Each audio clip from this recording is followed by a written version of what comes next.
Good morning, everybody. It is Wednesday. Welcome, everybody. Today is Wednesday, January 11th, 2023.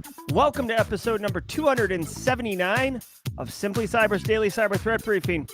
I'm your host, Dr. Gerald Auger, and over the next 45 minutes, me, you, all a chat, are going to be ripping through the top cybersecurity news stories of the day, and I'll be providing my expert analysis on each of those stories on what it means to you as a practitioner. So what can you do with it to operationalize it at work, at this, this today, this week, this month, whatever. Bring cyber risk reduction to your business, to your clients, or if you're looking to break in the industry, don't worry. This isn't exclusive for practitioners only. You're going to get a lot of context, a lot of terminology, meet a lot of people. Networking is absolutely critical, so settle in.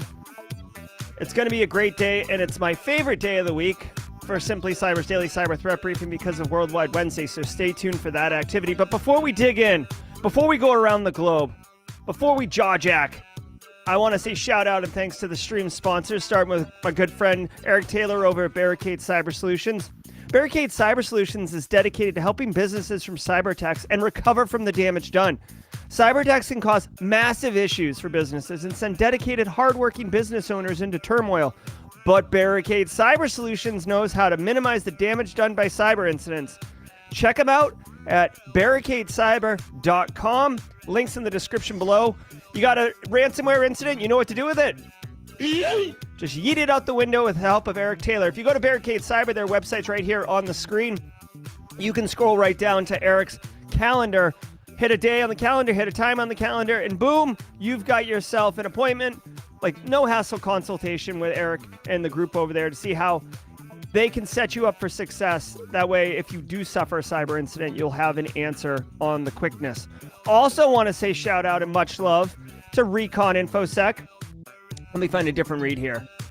I have 4 reads for Recon InfoSec. Here we go. Listen, Recon InfoSec's Managed Detection and Response, MDR, if you're not familiar with the term, MDR, their offering includes the people, process, and technology needed to deliver full spectrum security operations to organizations of any size. Their MDR service includes fully managed SIM and SOAR, and customers gain full visibility into their own environment, as well as any incident investigations being worked by the Recon SOC team.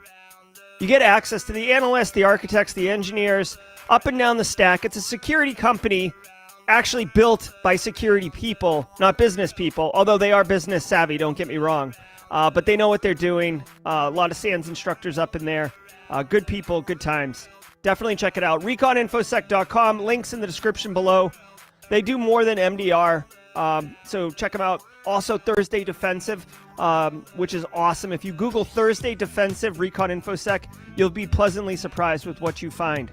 Now, that is our gracious sponsors. Thank you again, Recon InfoSec and Barricade Cyber. I want to remind you, each episode of the Daily Cyber Threat Briefing is worth half a CPE.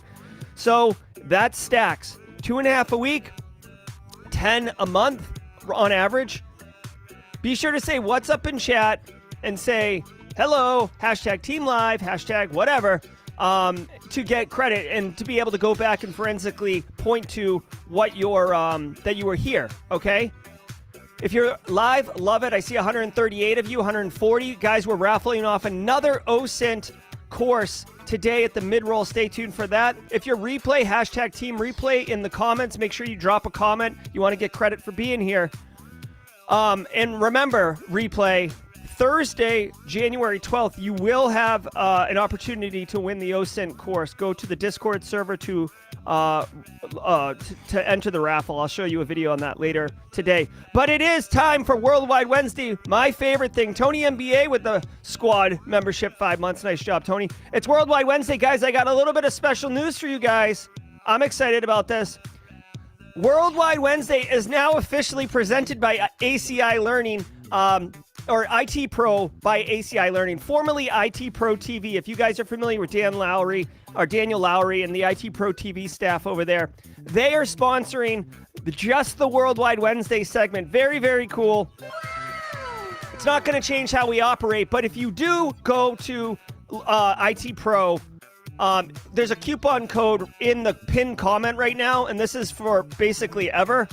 Simply Cyber 30 is the coupon code. Simply Cyber 30 is the coupon code. I have access to the platform right now. I will be testing it to validate it, but Zach Hill, Daniel Lowry, they all, who else? A couple other people, John Hammond. We do work. I've been on ACI Learning's podcast. The great group. Normally, I vet everything before I allow them to sponsor or endorse anything like that, but I have high confidence in it. So let's get into Worldwide Wednesday, y'all. You know what to do. We've got a minute and 10 seconds. I might roll it back here. Let's roll it back just a quick second. Let's roll it back. All right, 2 minutes. We got 2 minutes. Do me a favor. Tell me where you're at. We are going to run the globe like we always do here in Worldwide Wednesdays. All right, let's go. I see Florida. Florida's on the house. Saskatchewan, Canada, welcome. Welcome, Regina. Iceland's in the house. There it is. Oh, God. I'm going to need help, mods. South Africa. Tennessee, UK. I see UK. All right. Hello from Cali. Nice California. Texas life. Louisiana. Colorado Springs. Georgia, Minnesota. Love it. Upper Greenville. Going to the upstate. New Brunswick, Canada. Boston. South Korea's in the house. South Korea's in the house. Nice. Toronto. Loving that, Canada. Norfolk, VA. Love it. All right, Big Apple's in the house. Minnesota's in the house. Good morning, Ireland. I already accidentally hit you, so you're on the map. Australia's in the house. My man. Czech Republic is in the house. I know you're over here. Sorry, Czech. It's Austria today. Brazil. Thank you, South America. Manitoba. Ghana. Where's Ghana? Ghana. Ghana. Where's Ghana? Sorry, Ghana. I marked it Sudan. Australia for everyone. Thank you. Internal stranger. UK, Australia, Africa, Ghana. I see it, BSEC. I just don't know where Ghana is on the map right now. Queens, New York. Saudi Arabia is in the house. Where's Saudi? Saudi. Boom. We got the Middle East. Where's our... Well, dude, I think we did it. We're going to keep marking it. Jennifer with a super chat. What? Did we just become best friends? Kazakhstan, where are you at? I know you're up here. Where are you? Kazakhstan. There it is, Kazakhstan. Ghana is next to Nigeria, thank you. Ghana, boom, nailed it. New Jersey, Chicago, Windy City, India's in the house. Guys. Woo! We did it, everybody. Philippines in the house. The Philippines. I know you're down here, Philippines. Where are you? It's okay. I don't know where the Philippines are right now, but I'm... nailed it. Guys, Poland's in the house. Hey, guys, super pumped, super happy. We definitely just did it. Congratulations to the entire Simply Cyber community. Special shout out to the squad members. Love it. Worldwide Wednesday, that's what it's all about. We are one big happy family. I absolutely love it. Wakanda's in the house. Yes. I came in like a wrecking ball. We just destroyed Worldwide Wednesday. Thank you so much, IT Pro, presented by, or brought to you by ACI Learning, formerly IT Pro TV. They will be here every Wednesday sponsoring the Worldwide Wednesday activities. So loved that, guys. All right, so, whew, I love it when we get the whole world, guys. It makes my day. Way to go. Whoever was Brazil, thank you very much, Brazil. I appreciate that. We had some trouble with South America last time. All right, guys, do me a favor. Sit back, relax, and let the cool, soothing sounds of this 70s disc jockey rock your ears with the top cybersecurity news of the day. From the CISO series, it's Cybersecurity Headlines. It's Wednesday, January 11th, 2022. Iowa School District cancels classes due to cyber attack.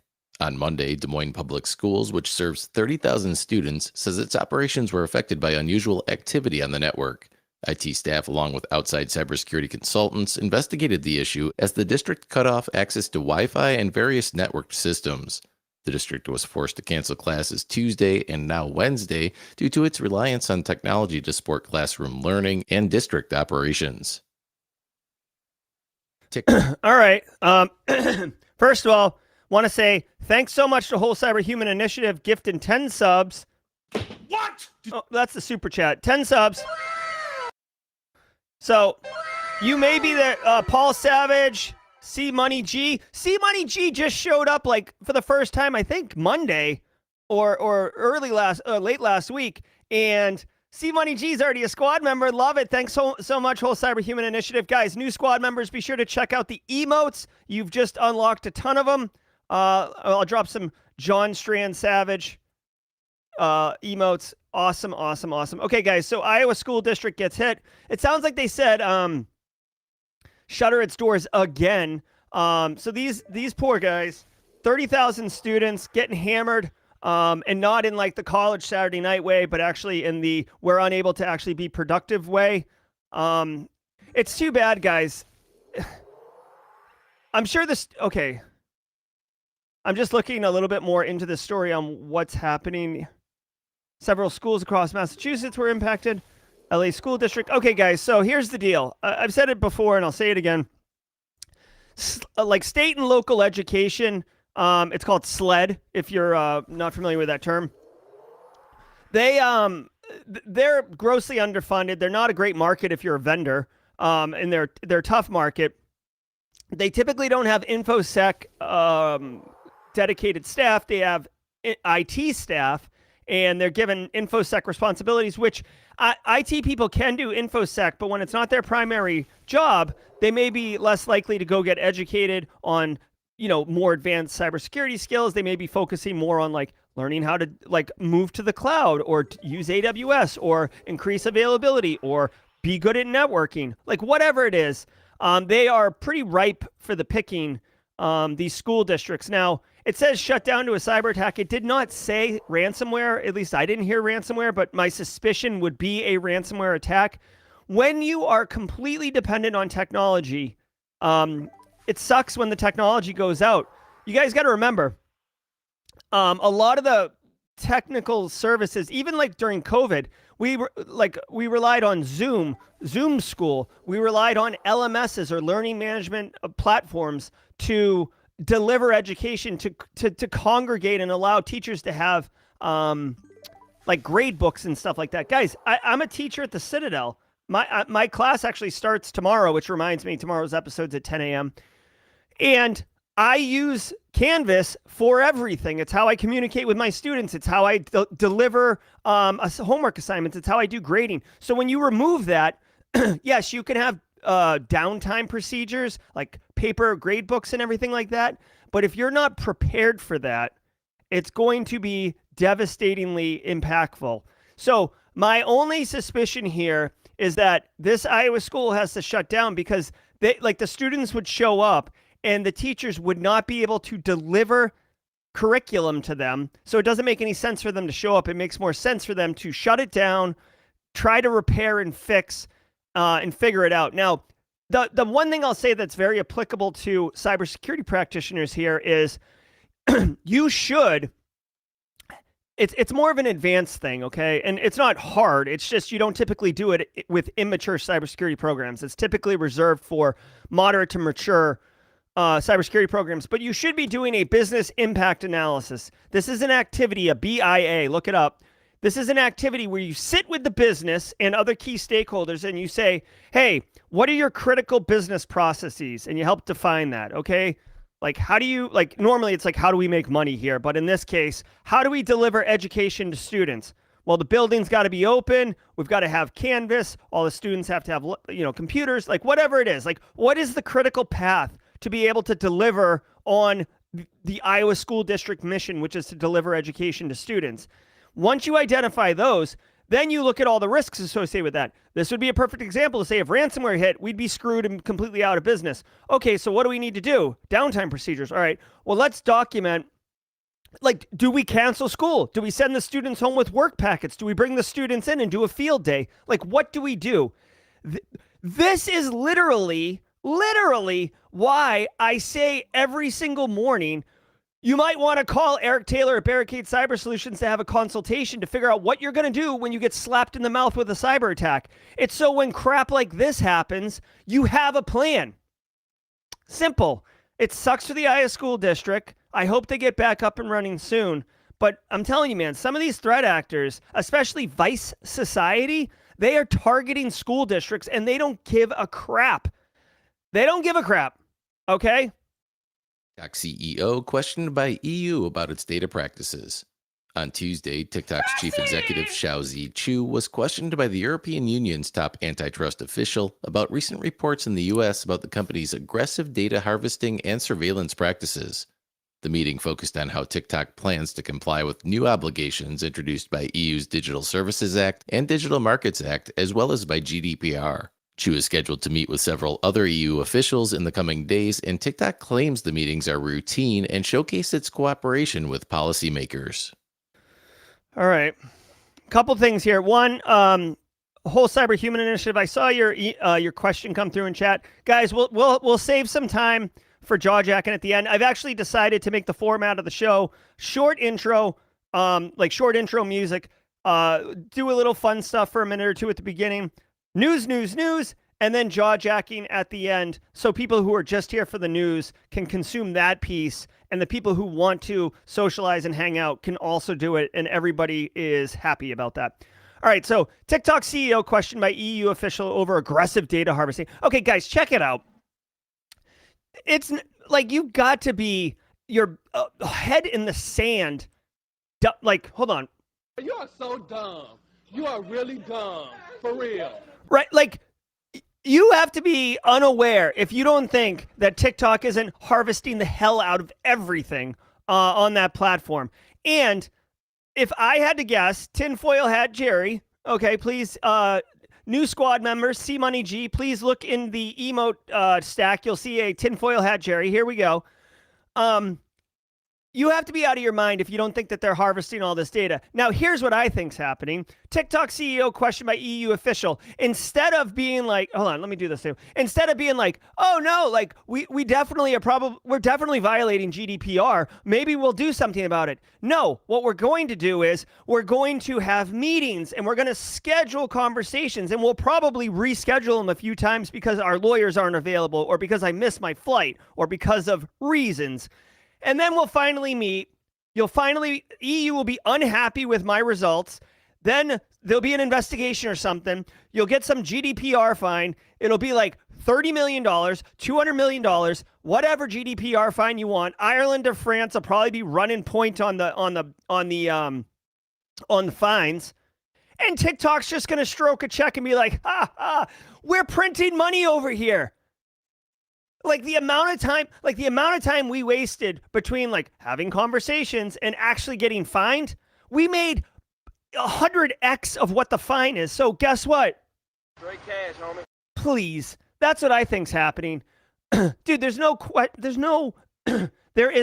way. Just look at like the business models of Facebook, of Google. It's God damn it. It's all about data harvesting, and TikTok is the biggest platform on the planet right now with like over 50, something stupid, like over 50% of all humans are on TikTok. That's massive. There's no way that they're just doing it for like dance mashups and stitches and TikToks and crap like that. I mean, like this guy, right? Whatever this guy is, like they're not doing it for that reason. They're doing it for money. And for power and prestige, and hopefully not, to be able to detonate some type of malicious payload on half the planet's people's phones at one point. Logic bomb on a whole new level. That should definitely be a James Bond villain plot in an upcoming movie. All right, guys. If you don't think TikTok's doing aggressive data harvesting, you're not paying attention. Government watchdog cracks federal agencies' passwords. The Office of Inspector General has published a scathing rebuke of the security practices employed by the Department of the Interior, which manages the country's federal land, national parks, and multi-billion-dollar budget.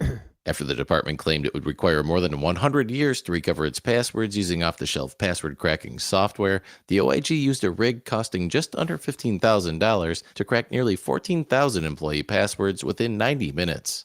The OIG also found that some critical systems and user accounts failed to comply with the government's own two-factor authentication mandate. The report concluded that poor password practices put the department at risk of a breach that could pose a high probability of massive disruption to its operations. The Department of the Interior agreed with most of the OIG's findings and said it's committed to improving its cybersecurity defenses. Okay. So, a couple things here to point out, okay?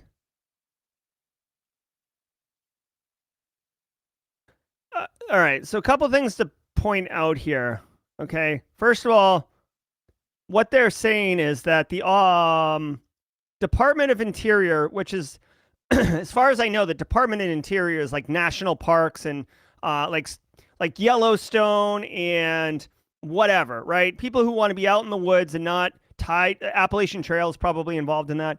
People who want to be in nature and not tied to a desk or, click, clack, clack, clack, clack, clack, click, whatever, right?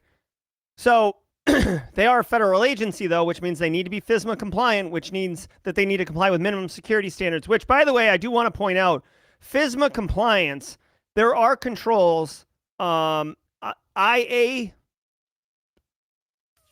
3, IA 2, IA 8. It's been a few years. It's definitely the IA family, and I think it's IA 8, but I might be wrong. Someone who's a NIST, holler at me. I got the I love NIST emote in chat right now. I used to be able to say, like, off the top of my head what every control was, but it doesn't dictate it doesn't dictate in the NIST 853 what your password complexity should be. Now, having said that, it shouldn't be 8 characters, all lowercase. The only way to validate that is to either dump all the creds, which is a terrible idea, or do this exercise where you try to crack all the creds. So you, like, obviously this was organized. The watchdog that cracked all this did not hack in and break all the passwords, okay? They definitely got a hashed dump out of, I would assume, like Active Directory or something like that. And then they ran it through a password cracker, like, John the Ripper or something like that. And every time it hit one, it would check it. Yep. And they were able to, it said in here, guess like 14,000 in 90 minutes or something like that, which is gross, guys. And it just goes to show you that even U.S. federal government is going to have problems, okay? I'm actually particularly irritated that this was allowed to happen, because you can control from a central management point, Active Directory, what the password complexity requirements are. If you're in O365, you can manage the minimum password requirements from a management console. Furthermore, President Biden and I might be getting this slightly wrong, but like last year, there was an executive order that came out by Biden around cybersecurity. Jack Scott on Outpost Gray probably knows this a little bit in greater detail than me, but like an executive order came out and it said a couple things, like 1, move to zero trust architecture. 2, everybody on MFA, like, and you have like 90 days or 180 days to comply or something like that. So the fact that this was not enrolled in MFA, the Department of Interior, get out of here with that. Like, that is ridiculous, dude. In 2022, you need MFA, especially federal governments. It shouldn't even be a question. I'm a little annoyed. I do have a soft spot for people who don't use MFA. It's too freaking important, and it's too easy to implement. It's not hard to implement MFA. It takes time. Don't get me wrong. You don't flip the switch and go get tacos. It does take time. And you can have challenges. I've rolled out MFA before at a 1,200 person company, and it took a few months, frankly. You could have done it in a weekend, but the appetite for change at that organization wasn't high. My point is, couple things. All right, here, I'm sorry, like I'm ranting now. Here is takeaways for you if you're a practitioner. One, if you're in Office 365, like if your environment's up there, Office 365 and BSEC, please provide context for this if you can. Office 365 has a toggle switch that you can toggle on, and you absolutely should, that prevents your users from creating passwords. It won't allow them to create crap passwords, and it won't allow them to create common passwords like winter 2023 exclamation point. I forget what it's called, but it's like the global banned password list, and you toggle it on. And when they go to make a password, it'll say, oh, you can't make that password. It's like the same pop-up you get if you try to create the same password again. This will force your users to make better passwords. Secondly, please, if you're doing on-prem AD, configure it. Roll it out. Tell your users why you're doing it. Third and final thing, and this is, you should be doing this through your security awareness program. Explain to people what a passphrase is. Dude, if your password is something that you have to write on a sticky note, it's a suck password, okay? If your passphrase is, I love my wife and kids every single day, twice on Sundays, or, whatever, or, here's a great passphrase. Kimberly's favorite sound effect is straight cash, homie. Straight cash, homie. That doesn't even have a number in it, but you know what it does have? Like 60 characters, white spaces, exclamation point, capital letters. No one's going to guess that. No password cracking rig is going to get Kimberly's favorite sound effect is straight cash, homie. No one's going to get that. You know who's going to remember it all day, every day? You. That's what a passphrase is. It kills me that people do not teach people what passphrases are. They're so much better than passwords from a security perspective, and they're so much better than passwords from an end user, like utility and day-to-day use perspective. Passphrases in 2023. Let's go. GitHub adds features to automate vulnerability code scanning. Hosting service GitHub has added a new... Oh my God, don't even get me started on those systems that only allow you to put like 15 characters or less. That you want to talk about feature that automates code scanning of repositories using Python, JavaScript, and Ruby. The new feature is now available in the Code Security and Analysis section under the Security heading in the Settings tab of repositories. The company says, quote, once enabled, you'll immediately start getting insights from code scanning in your code to help you find and fix vulnerabilities quickly without disrupting your workflow, end quote. The company also clarified that manual customized scanning is still possible as an advanced option. Cool. This is wicked cool. I hope this, now they're calling it default setup. If you guys can see it. Calling something default setup and actually making it the default configuration are two simple things, right? Someone can call me NFL quarterback Jerry. That does not mean I'm taking it means I'm not taking a snap under center. It's just what you're calling me. Now, if it is the default setup, hooray and congratulations for developers in GitHub. Again, I have to imagine that this is going to be the standard configuration. If you are running a GitHub, like some of us run GitHubs, like I have a GitHub, but it's not really code. It's just like a repo of sources and stuff. But if you're running GitHub like a program, like if you're running the Recon NG application repo, right? Tim Tomes does it, which we're going to be raffling off in just a minute. Then you can scan it automatically in security, which is great. Absolutely. Guys, if you work in an environment that uses GitHub, or you have friends, family, loved ones, colleagues, peers, people in your class that use GitHub, share this with them. If you're in like a code boot camp, right, or whatever right now, you should bring this to your next meeting and be like, dude, check this out. This is sick. All right? So definitely take advantage of this. I love this, love this, love this. Even if you don't do anything with the findings, at least you have awareness. You can't be aloof and be like, oh, I got this. No, like this is a cool tool. And way to go to Microsoft, Google, Amazon.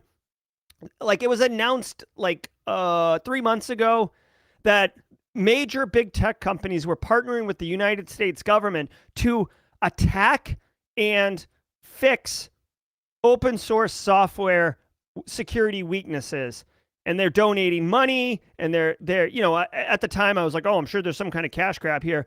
But at the same time, Microsoft, who owns GitHub, is clearly, pro security and doing things. So I love this. I love this, love this, love this. Also, I want to let people know, because I haven't shared this, tomorrow is Thursday. Every Thursday at 4:30 p.m. Eastern time, I do a show called Simply Cyber Live. It's a 1-hour guest format show where we interview industry professionals and have a good time. Tomorrow's guest, because I haven't made the promo card yet, is Evan Auger. He's the developer at TCM Security, and he's a big AppSec guy.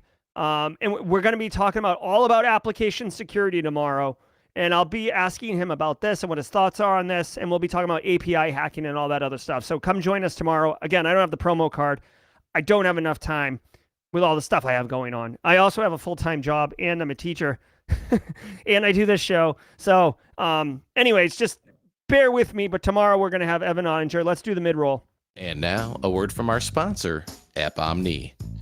Can you name all the third-party apps connected to your major SaaS platforms like Salesforce and Microsoft? What about the data these apps can access? After all, one compromised third-party app could put your entire SaaS ecosystem at risk. With AppOmni, you get visibility to all third-party apps and SaaS-to-SaaS connections, including which end users have enabled them and the level of data access they've been granted. Visit appomni.com to request a free risk assessment. That's appomni.com. Did you hear that? Some hot SaaS-to-SaaS action. All right. Hey, it's the mid-roll. Let's do some fun stuff, y'all. Guys, my name's Jerry. I run Simply Cyber. If you're getting entertainment out of this show, if you're getting educational value, which I really, really hope, we have a good time here and it's fun and entertaining, but I hope you get knowledge. I hope you get education. I hope you get briefed. That's the point of the show. Please, if you're getting any of that value, take a moment, hit the like button on the YouTubes, on the LinkedIns. It goes a long way. The very specific reason I'm asking you to hit the like button right now is because if we hit a certain amount, YouTube will say, hey, a bunch of cybersecurity people like this live stream. Let me go tell other cybersecurity people about this live stream right now. And it will push us to those other community members, and we can help them discover. You yourself may have found the Simply Cyber Daily Cyber Threat Briefing because of this activity that we're doing right now. It could have been us last week, 2 weeks ago, doing the same activity, and you found us for that running. C-Money G may have found us. So hit that like button. It goes a long way, and I appreciate it. Now, all week we're raffling off courses for OSINT using Recon NG from Joe Gray, who is an absolute legend in the open source intelligence social engineering space. The guy's got a black badge from DerbyCon for social engineering. If you want to enter to win it, go ahead and type in OSINT right now. George Strasburger, you're going to have to do it again. Go ahead and hit OSINT. I'm watching to see if people get logged in. I did all capital letters. Yep, there we go. We got you. I see you, George. Okay, guys. By the way, I also bought Joe Gray's book, Practical Social Engineering. I just got it. I just finished this book in order to get me more time and free up my time. And now I'm moving on to this one, which I have absolutely zero practical reason to learn, but I sure am curious. Practical Social Engineering. It's going to be a good time. I've taken this course, guys. This course is awesome. Whoever wins it, you're going to love it. Reminder, guys, if you want to get the newsletter I write every single Monday morning at 6 a.m., go to simplycyber.io/newsletter and you'll be on the mailing list. And if you guys want to unsubscribe, just unsubscribe. It doesn't matter. It doesn't matter. I deliver value, cyber risk reduction, 3 actionable tasks you can take that Monday morning to help deliver risk reduction. Or last Monday's executive one didn't deliver cyber risk reduction, but what it did do was help you build rapport with your executives. So later on down the line, when you need to ask for money or engage them in some meaningful way, you'll have already kind of broken down some barriers and made them more accessible. Love it, love it, love it. Hey, Jess Bishop, love it. All right, 117 of you logged into the OSINT raffle. I'll give it another minute. I just want to remind everybody again that I appreciate IT Pro by ACI Learning, formerly IT Pro TV, for sponsoring the Worldwide Wednesday activity that we do, and for allowing the Simply Cyber community 30% off anything at IT Pro site. And I think I put a link in there. Yeah, if you go, this is what the site looks like if you go there. See how it says Simply Cyber? Just for us. Definitely go check it out. All right, guys, let's do the raffle. Good luck to everybody. Here we go. 120 people. Winner, winner, chicken dinner. Andrew Nakamura. Way to go, Andrew Nakamura. My man, always in chat. Loving me some Andrew Nakamura. Good job, everybody. Andrew, connect with me on Discord DMs, and I'll get you your winnings. Let's get back to the news. Trojan Puzzle trains AI assistants to suggest malicious code. Researchers have devised a new poisoning attack dubbed Trojan Puzzle that trains AI models to learn how to reproduce dangerous payloads. The researchers poisoned an AI training dataset of nearly 6 gigabytes of Python code, which mimics datasets that AI models pull right from the internet. Trojan Puzzle avoids detection by actively hiding part of its malicious payload during the training process. The attack relies on the ML to substitute random words until it finally suggests the entire attacker-chosen payload code. After running 3 training epochs on the AI model, researchers were able to obtain a 21% insecure suggestion rate. Given the rise in coding assistants like GitHub's Copilot and OpenAI's ChatGPT, AI training exploits could potentially lead to large-scale supply chain attacks. Yep. All right, so 2 things going on here. One, this is completely legitimate, okay? Completely legitimate. Everybody is walking around with a double-fisted situation about open AI's ChatGPT. Oh my God. If I see another video on YouTube about how you can make like 7 figures in a week with ChatGPT doing all the heavy lifting, it'll be too soon, right? The thing is, any AI assistant or whatever, it has to be trained on some data set, okay? So the integrity of the data set is directly influencing what the model suggests. Now, in this particular example, the researchers were able to poison the data model, okay? So they had a bunch of like malicious stuff in it, like without getting too into it, a bunch of malicious stuff into it. And if they had checks in place to find the malicious stuff, it wouldn't have worked. So what they did was, it sounds like they almost had a substitution model. Like if you see this, then do this. Essentially a more glorified, overly complicated way of obfuscating the malicious bits so the checks wouldn't notice, okay? And we see this all the time in common malware, right, guys?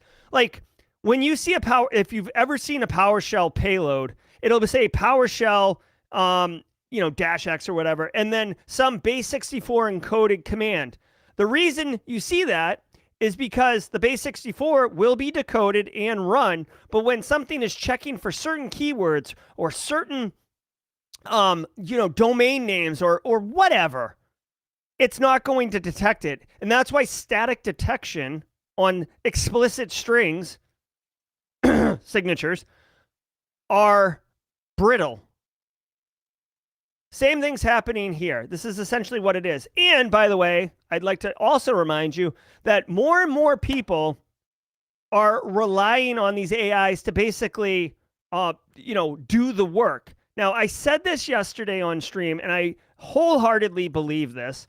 I believe that the digital assistants or the OpenAI, ChatGPTs of the world, they are really good if you already know what is valid and what is invalid output. So if I ask it a question like, hey, tell me 5 things that GRC analysts should know about, and it spits out 5 things, and one of them is that they should understand, like, I don't know, how to program a firewall or something like that, right?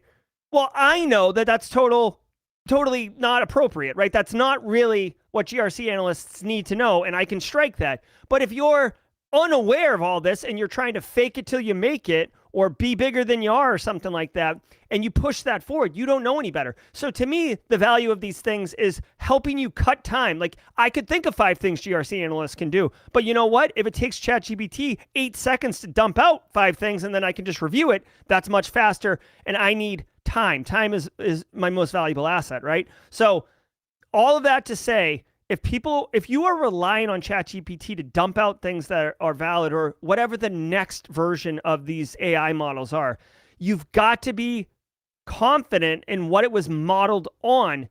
The second thing I'll share with you, and then I'll move off the story. I heard a story from Brandon Poole from Panopticai, where a similar attack was done, and it took 2 years. It's very time consuming, but a sophisticated threat actor looked at how VirusTotal scans malware, okay? Looked at the engines underneath it, right? If you've ever used VirusTotal, you know you drop a piece of unknown binary and you get the scores in the engine. Well, threat actors started dumping things that were quasi-malicious like years ago, okay? And they kept doing it until it was, identified as non-malicious, right? So non-malicious, training up those engines. And then the people who make the engines, like the AVGs of the world, the Malwarebytes of the world, right? They started incorporating it into their models that this is a false positive, this is a legitimate binary, don't worry about this. So then when the threat actors actually executed their attack and dropped malicious payloads on endpoints, the first thing all the analysts did was drop it in VirusTotal, and it came back green lit all across the board because the model had been trained to scan and identify it as non-malicious. You've got to be careful if you put, what the hell? Oh, all right. Hopefully, I don't know what happened. I just lost a lot of visuals. Mods. All right, hold on. Give me a second. I'm having, I don't know what just happened. Something happened. All right, you hear me but don't see me. Well, let's keep rolling. Here, let me do this. Stay tuned. Stand by. We'll get this. Hold on.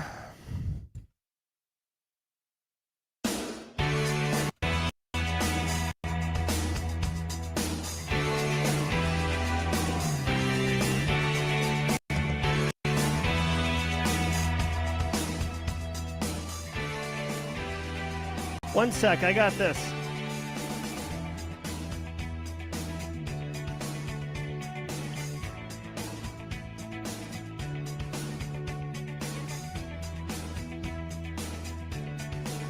We got this, people.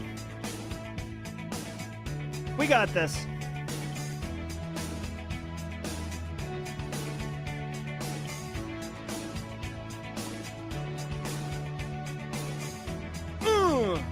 Back in business, baby.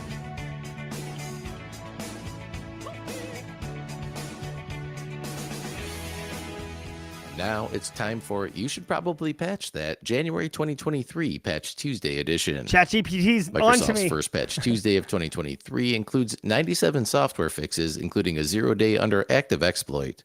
The zero-day flaw relates to the Windows Advanced Local Procedure Call component and is being exploited to elevate privileges and escape a browser sandbox. While Microsoft fixed the issue, it did not release any info to help defenders hunt for signs of compromise. Microsoft's January patches also address code execution, denial of service, and other elevation of privilege flaws in a wide range of OS and system components.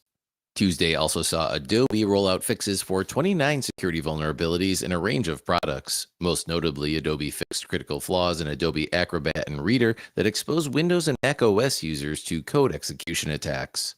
Video messaging giant Zoom also released patches for vulns in Zoom rooms that expose Windows and Mac OS users to privilege escalation attacks. And finally, researchers warned that a vulnerability in the JSON Web Token open source JavaScript package could be exploited to achieve remote code execution. JSON Web Token is used by many applications for authentication and authorization and has more than 9 million weekly downloads.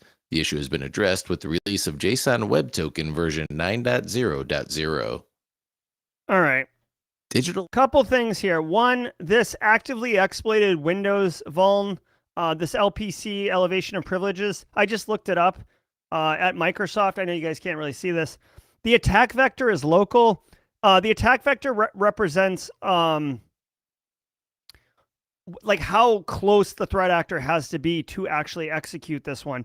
Local means that they have to have their hands on your keyboard. Okay, so this isn't remote code unauthenticated, which is like the worst. You should still patch for it, obviously.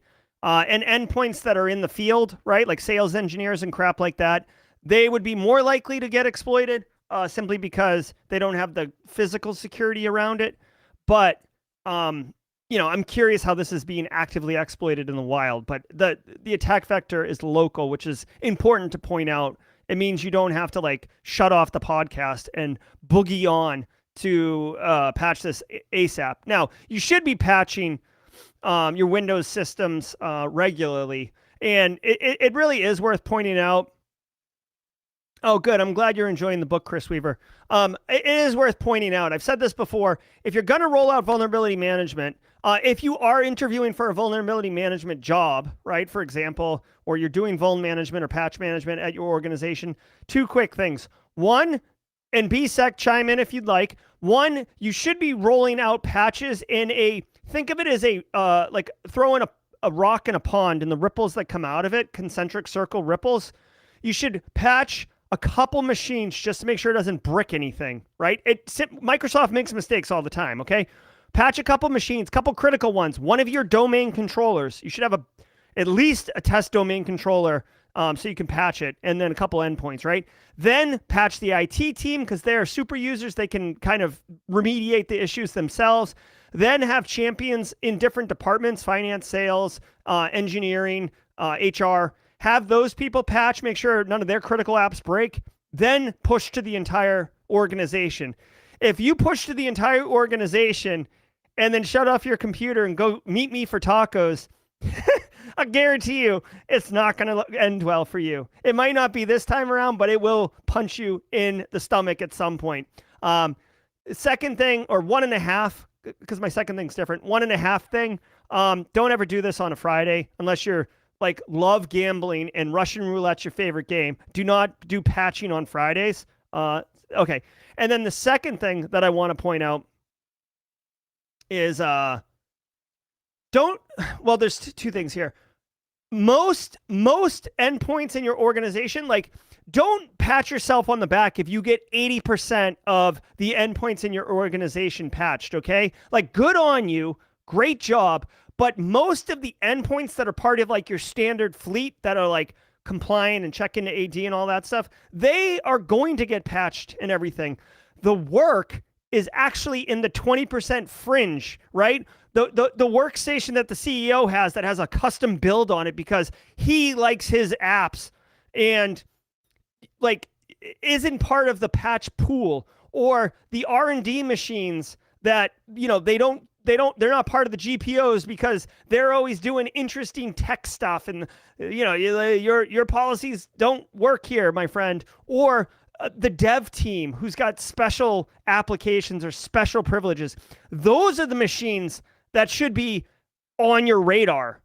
Okay, so it's just important because a lot of people get super pumped up about like, oh, I patched like 80% of the population. Your vanilla builds that Carl uses day in and day out, that's not where the problems are going to arise. You do need to patch them, but your problems are going to arise in those fringe machines that get overlooked regularly. That's it. License plate maker exploited to track equipped cars. Researchers have figured out a way to reverse engineer California's new digital e-ink license plates. The digital plates produced by Reviver were designed to help owners track down stolen vehicles. However, the researchers discovered an editable JSON object that allowed them to add subscribers to accounts. Further, they were able to leverage flaws in Reviver's password reset site to administer vehicles, fleets, and user accounts, and eventually to gain admin privileges. Reviver plates are also currently street legal in Arizona, Michigan, and Texas, with several other states conducting a pilot. What? Base case, other Californias, people. What is this? I've never heard of this. I thought when I saw e-ink plate, I thought it was like vanity plates, like on the front of your car. You can literally have e-ink license plates on the back of your car. What? I got to see a picture of this. By the way, the register. I love when the register uses the term miscreants. Like they're the only place that does that. I got to look at this. California e-ink plate. What is this? Oh my gosh. Oh my gosh, this is interesting. Okay, so I guess they have these e-ink plates. Like, dude, here, okay, so here's my thing. The story is these plates can be hacked. And apparently, it's not a closed loop system where you make a Bluetooth connection in your personal area network to the plate and you update it. It comes from some centrally managed system, right? No surprise. People have figured out how to hack it, okay? Which, by the way, is probably hilarious because people are probably putting like, I am a like on people's plates and they're driving around not realizing it, or, whatever. My one thing is, who asked for this? Like, why are we doing this? Was the metal plate a problem? Like, I mean, I get it. Maybe you don't have to go to the DMV to do plates, but like, I get my plates in the mail. Like, what are we doing here? What, like, who asked for this? Just because you can do it, why are you doing it? No surprise. Again, government program. They probably went with the minimum qualified, lowest cost estimate vendor to do this, who delivered on the requirements but did not secure it. Yeah, Straight cash, homie. it is straight cash, homie. Now, having said that, having an e-ink plate would be kind of cool, but but the thing is, like, you're not like there's no personality to it. If it was on the front of your plate, if it was on the front of your car, that's wicked cool, because then you could personalize it, change it day in, day out. Go Patriots until they get knocked out of the season because they didn't even qualify for the playoffs. And then we're on to the Bruins, right? So, like, you could change your plate and say, go Bruins, but the back of your plate, a state-issued identifier for your car? Heck, no. And then where do you stick the sticker, right? Where do you stick your the sticker that says you paid your car taxes on this thing? Another question. I don't know. This is dumb. This is so dumb. You are so dumb. You are really dumb. For real. Dating apps to offer in-app tips on avoiding romance scams. Match Group, the parent company of dating apps Tinder, Exactly, Hinge, Match, PSEC. Plenty of Fish, Meetic, and Our Time, announced Tuesday that it will introduce in-app messages and email notifications to give users tips on how to prevent being scammed online. Suggestions include how to verify profile pictures, chatting with matches before meeting them in person, and learning how to recognize other scammer red flags. The awareness campaign will run through the end of January in more than 15 countries. Match Group plans to continue pushing reminders to users periodically. In 2021, the FTC reported that consumers lost a staggering $547 million due to romance scams. And that does it for today. All right, so that's going to do it for the stream today. But like, obviously, I want to comment on this story. I just got to get some music going here. Guys, okay, so check it out. I have a strong opinion about this. Romance scams are deplorable. The fact that you would take advantage of someone emotionally, especially someone in a vulnerable position who, like, just lost their spouse or just left a a abusive relationship or something like that, and you're going to prey on them and take advantage of them and ultimately rob them, you, man. I hate you. Listen, so for these dating apps, I appreciate that they're willing to provide in-app tips. Hey, is it a romance scam? Hey, here's some red flags you should be looking at. Two things. One, I appreciate that they're doing that, but I feel like this is a half measure, right? If you're like falling in love with a catfish, the last thing you want is the platform to be like, is this a romance scam? Because you're going to click right through it. No, it can't be. People don't want the truth sometimes, okay? Because the fantasy is more appealing to them. What I would like to do, and what I think these dating apps should do, they have enough information, man. These romance scammers, they execute scripts. They do the same bullshit every single time to victims.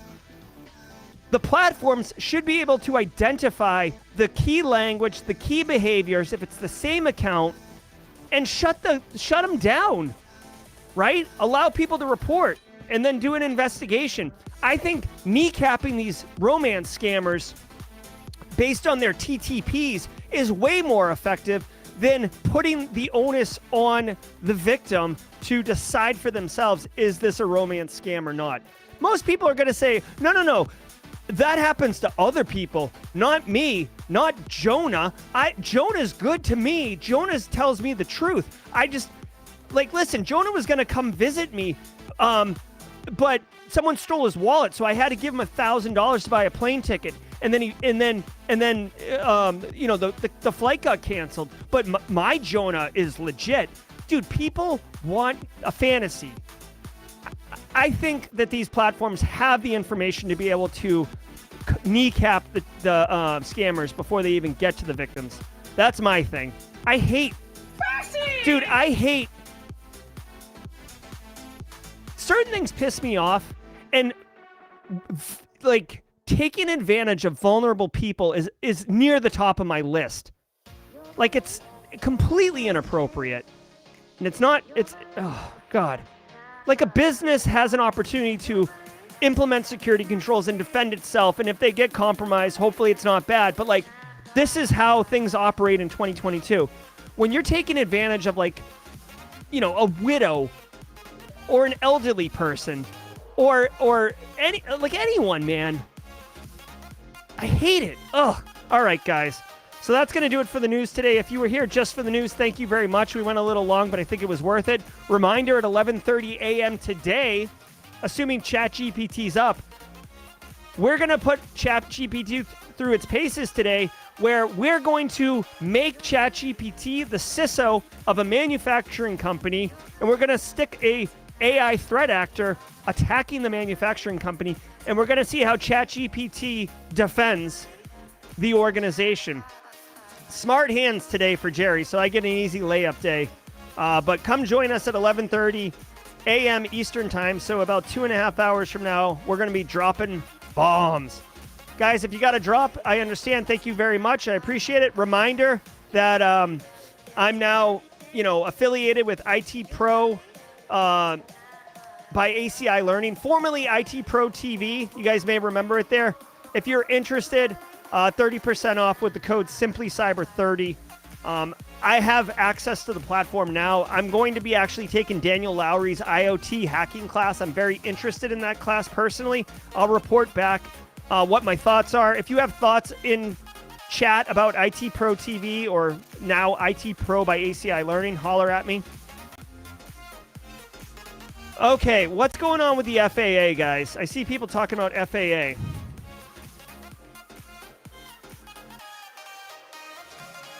All right, let's check it out. FAA system outage grounds all U.S. departing flights. Holy crap. All right, Gary Bergiatis, let's see. The FAA is grounding all U.S. departures until 9 a.m. today as a system that provides pilots with notices they need before flying is experiencing an outage. Okay. Significant delays. There are more than 4,000 flight delays nationwide. All right, let's see what this outage is. You guys want to do this in real time?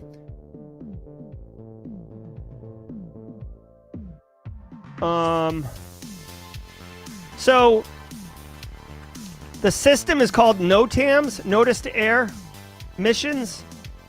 Okay. Newark and Hartsfield, Atlanta have resumed flights after 9 a.m., which is now. So it looks like the system is back up and the FAA is actually... Hold on, how old is this story? This story is from 10 minutes ago. It seems like the system is up and the FAA is actually doing validation checks. It looks like they turned it off and back on again. And they're just checking it out. Joe Biden didn't comment on it. That's fine. They don't know what caused it, cyber attack or not. Maybe they applied Windows patches and they didn't do it in the way I suggested. Okay. Looks like it's a US-based issue only. Commercial airline pilots use NOTAMs for real-time information on flight hazards. It does say that NOTAMs has not been relied on as a single source of information, and some flights would have been fine. So, okay, a couple things here. One, I love that something as super serious as air travel and air travel safety doesn't have a system that is a single source of information for awareness. So this is good. It sounds like the issue has been resolved. The FAA is pretty serious about doing post-mortem retrospectives to identify what the cause of the issue was. So I'm sure they will do that. I will tell you, if this attack is related to a cyber attack, the full weight of the U.S. government will be right on top of that. The sensitivity and just kind of optics of air travel safety is so important to America and to just U.S. society that they will come after if this was a threat actor related incident. All right. There's no evidence the outage was a result of a cyber attack. Okay, so there's no evidence, but at the same time, unless it was ransomware, I don't know how they would have evidence at this point. I mean, here's the thing. If they were going to send incident responders like Mandiant or whatever to go investigate, they can't take a plane because air travel is grounded right now. So,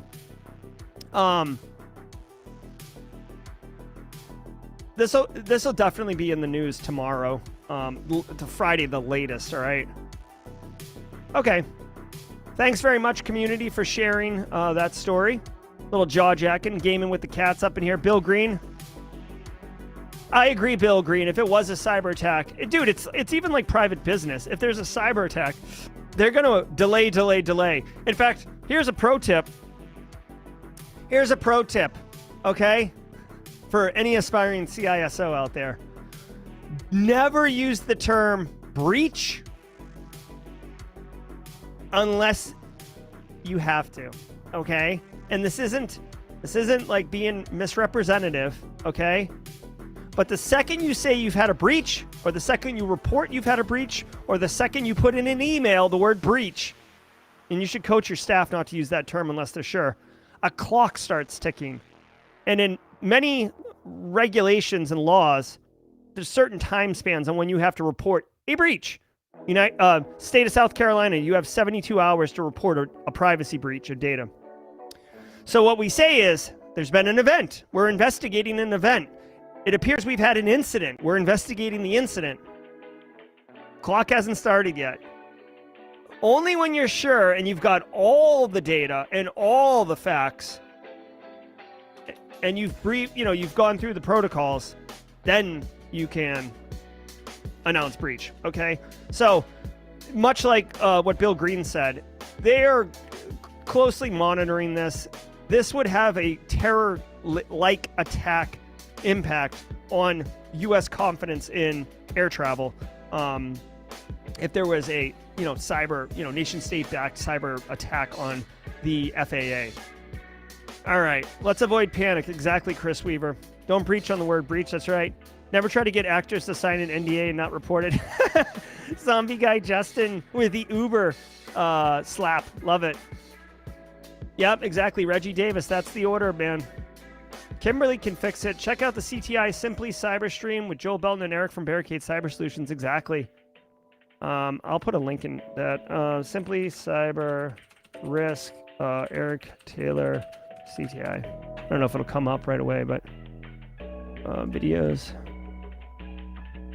I'm not good at SEO. I'll find that later. Have a great day, Adam. Thank you so much. Guys, be good. My pleasure, Michael Starnes. Be good, everybody. Thank you all so very much. I know we went a little long today, but it was a good time. Happy Thursday, or happy Wednesday. Nice job on Worldwide Wednesday. Definitely enjoyed doing that. Have a great day. We'll see you guys. Be good.